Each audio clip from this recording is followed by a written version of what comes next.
तो ब्रेक के बाद एक बार फिर से आप सभी का स्वागत है। एक बार फिर से लिए चलते हैं कर्नल किरोड़ी सिंह बैंसला का अंतिम संस्कार इस वक्त, और श्रद्धांजलि देने वालों का इस वक्त सैलाब वहां पर दिखाई दे रहा है। तो ये फिलहाल आपको लाइव तस्वीरें हम दिखा रहे हैं पैतृक गांव मुंडिया से, और आप ये देख सकते हैं लगभग 8 से 10 घंटे का जो सफ़र था, अंतिम यात्रा थी, वो जहां से भी ये यात्रा गुजर रही थी, अंतिम सफ़र पर कर्नल किरोड़ी सिंह बैंसला थे।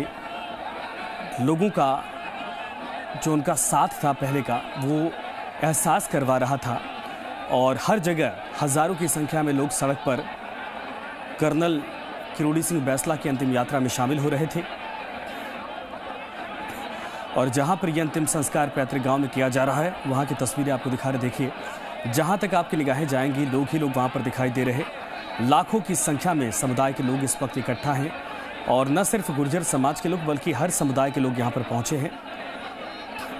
और फिलहाल अब अंतिम संस्कार की प्रक्रिया को पूरा किया जा रहा है।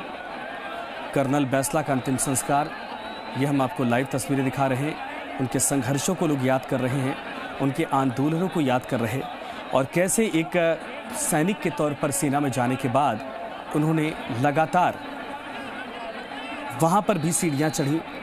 जो सेना के रैंक होती हैं, उनकी परीक्षाएं देते देते वो एक सैनिक से कर्नल के पद तक पहुँचे थे।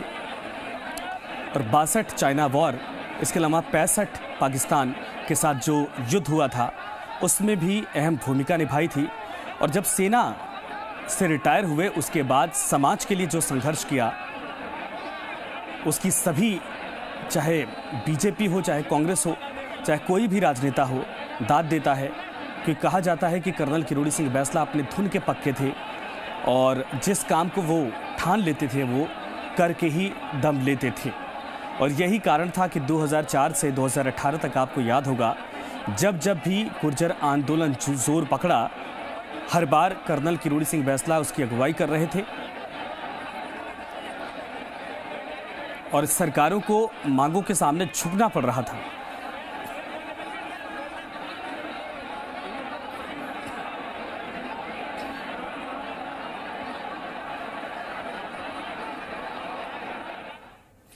तो चलिए अब देख लेते हैं 3 मिनट